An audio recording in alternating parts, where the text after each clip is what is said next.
Olá, meus amados irmãos do curso para obreiros, evangelista e missionária.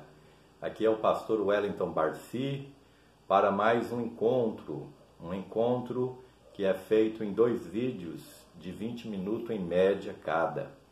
Nós estamos estudando o Novo Testamento 1, fazendo a introdução do Novo Testamento. E aí nós já falamos sobre Mateus, falamos sobre Marcos, e hoje nós vamos aqui falar sobre o Evangelho de Lucas. E para tal, eu já tenho aqui um slide que demonstra para nós que o Evangelho de Lucas, ele tem umas partes que são bastante conhecidas, A gente poderia enumerar aqui a parábola do filho pródigo, do bom samaritano. Por exemplo, aqui nós temos uma foto que fala daquela estrada que vai de Jerusalém para Jericó, E aí você tem aqui uma pousada na beira da estrada, mais aqui nos tempos recentes, Desta foto aqui nós temos um casal que está caminhando naquela estrada do caminho de Emaús, que está lá em Lucas capítulo 24, no domingo à tarde, quando 2 discípulos, e um deles, Lucas, dá o nome de Cleopas, e a gente sabe que Cleopas era irmão de José, esposo de Maria, mãe de Jesus. Então Cleopas era um tio de Jesus, um discípulo que não fazia parte daqueles 12 discípulos muito achegados ao Senhor Jesus, mas um discípulo de Jesus, Então a gente sabe que quando nós falamos do Evangelho que traz o nome Lucas, nós temos algumas partes bastante conhecidas, mas talvez você não saiba que também nós temos algumas desconhecidas.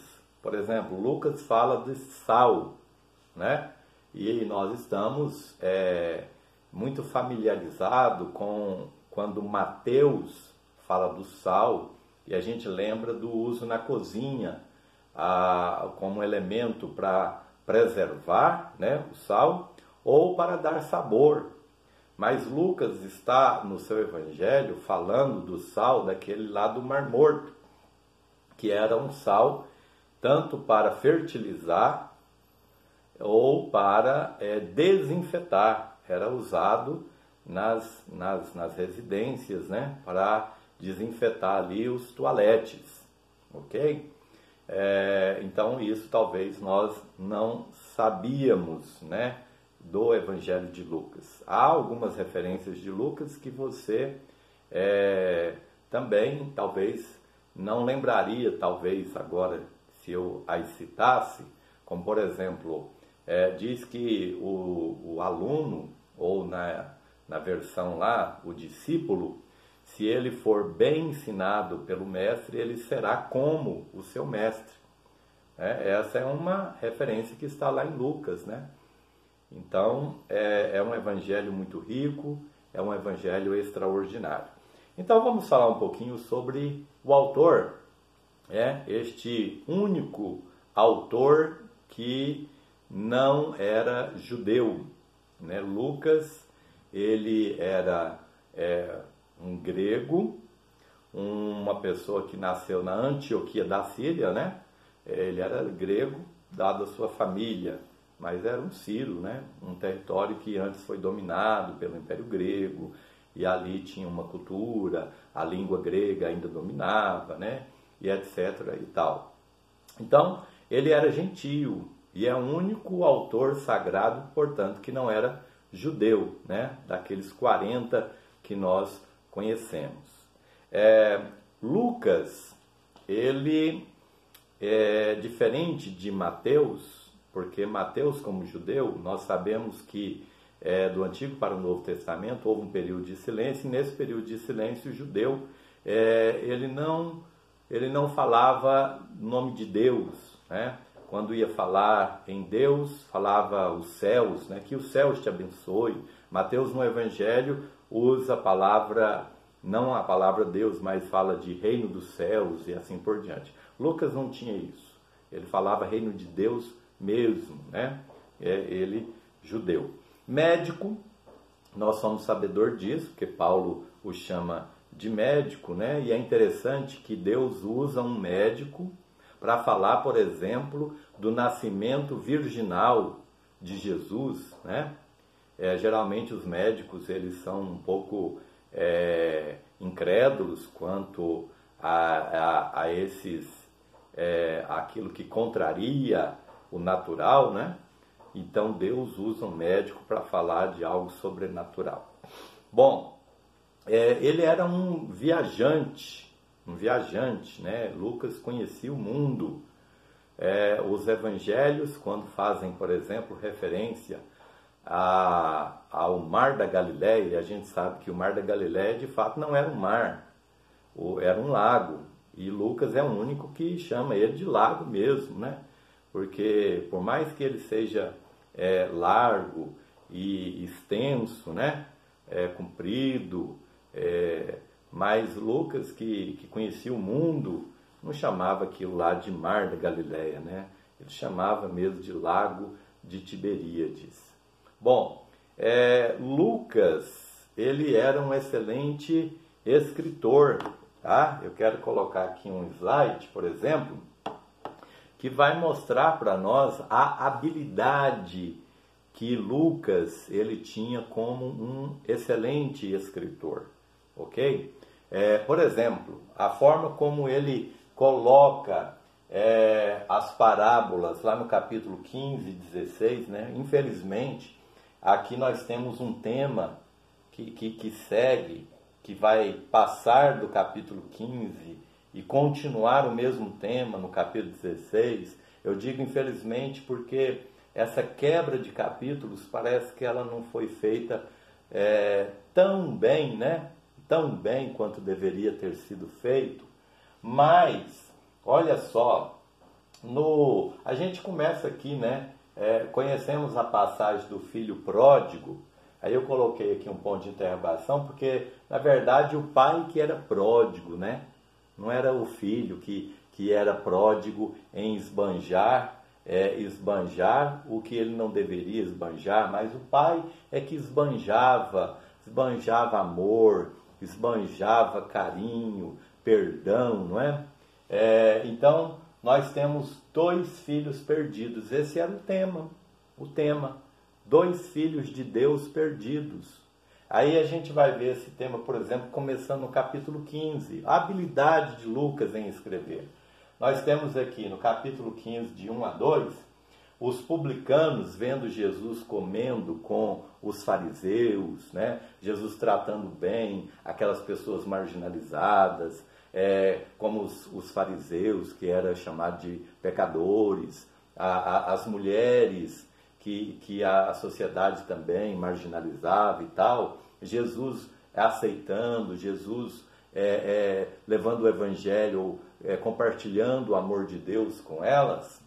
Aí nós vemos que os publicanos, os pecadores, estavam comendo com Jesus lá na casa, né? Dentro, no interior da casa. E do lado de fora estava murmurando os fariseus. E aí a gente tem aqui 2 filhos de Deus que igualmente estavam perdidos nos seus pecados. E o Senhor Deus queria salvar tanto um quanto o outro, né? Os publicanos, que aqui eles podem ser comparados nessa parábola como as ovelhas perdidas. E nós temos também filhos de Deus no pecado, como os fariseus, os escribas, que aqui nessa parábola da moeda perdida, eles estavam perdidos dentro de casa, porque a moeda ela foi perdida no interior da casa, correto? Então, nós vemos esse tema, né, sendo assim, esboçado de forma quase que cristalina. E Lucas vai depois falar de uma parábola, aquela parábola lá que nós conhecemos como a do filho pródigo. Lucas vai colocar ali 2 filhos perdidos igualmente. vai mostrar que os publicanos era aquele filho mais jovem que saiu de casa, né, que foi conhecer o mundo e que se perdeu, né, que se prostituiu, tal. Mas também vai falar de um filho que estava dentro, mas que igualmente estava perdido, que era o mais velho. E interessante dessa parábola que Jesus vai terminar não concluindo. Ele termina a parábola não concluindo. Por quê? Porque ele deixa o filho mais velho do lado de fora e deixa a decisão dele, se ele vai entrar ou se ele vai continuar do lado de fora, né? Então essa construção literária aí é maravilhosa. E aí vai seguir no capítulo 16, falando lá, né, daquela parábola que nós conhecemos lá como mordomo infiel, né, que também é um trapaceiro, usava os bens de forma errada, representando, né, os publicanos também, esses filhos de Deus perdidos aí. E depois vai falar daquele homem rico lá, que plantou demais, que colheu demais, né? E que está mostrando também que esses estão igualmente perdidos e que precisam de conversão. Muito bem. Então, Lucas, ele é um excelente escritor, não é? Por exemplo, lá no livro de Atos, que é o seu segundo livro, ele vai descrever, por exemplo, aquela viagem de Paulo a navio que passou por, né, tempestades e que naufragou. Lucas vai usar uma linguagem marítima ali perfeita, perfeita. Lucas é conhecido fora do mundo cristão como um excelente historiador.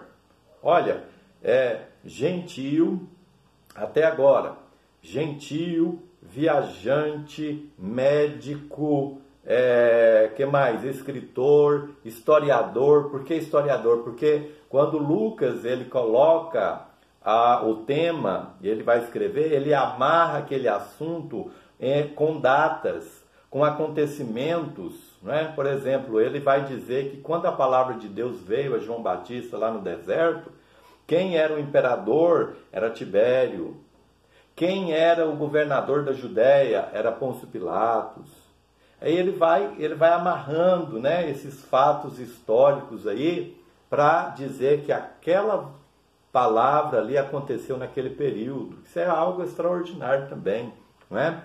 Evangelista, um ganhador de almas, que você não vai ver nem no livro de Atos, Lucas, ele pregando, mas ele ganha almas pregando não com a sua voz, né, na frente de uma plateia ou de uma multidão, mas ele prega escrevendo. Hoje nós estamos vivendo numa era que a mídia, né, é muito acessível para qualquer pessoa com celular e internet. Ele pode entrar aí nas redes sociais e ele vai alcançar um número enorme de pessoas. Então você pode evangelizar escrevendo, postando, né, coisas inteligentes, mostrando que as coisas de Deus são bonitas.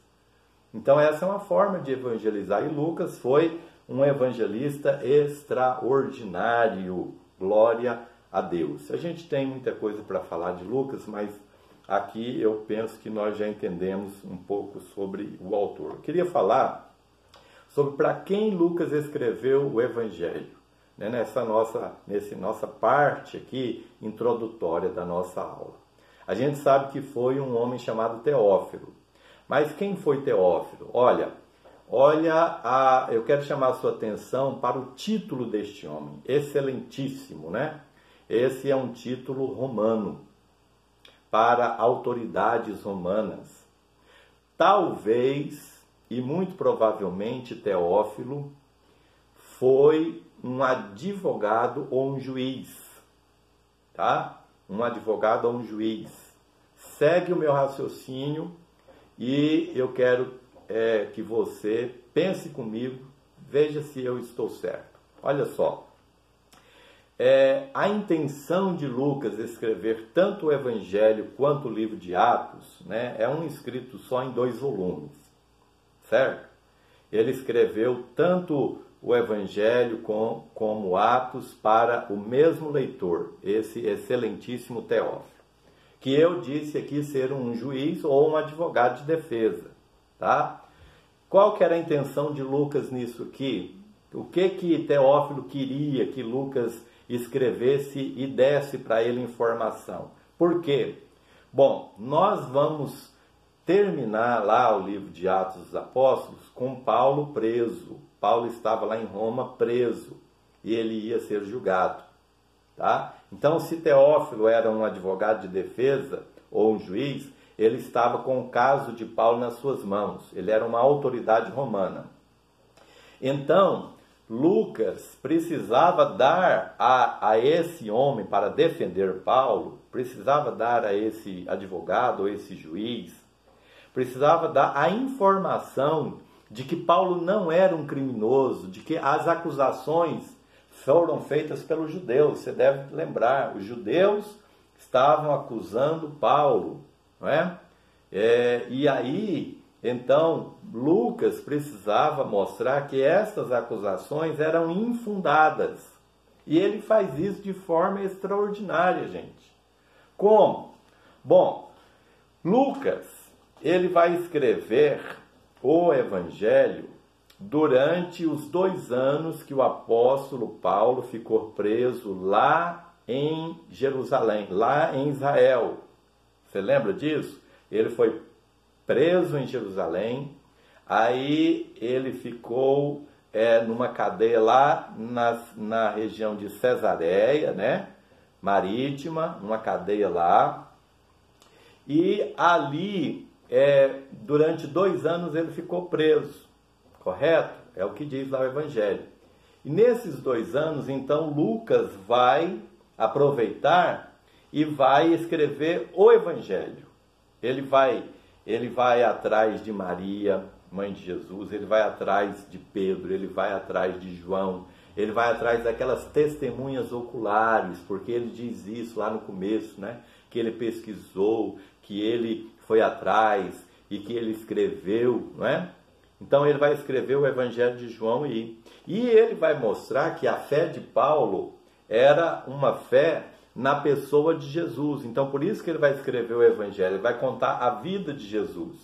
E na vida de Jesus, no Evangelho ali, ele vai por 3 vezes, tá?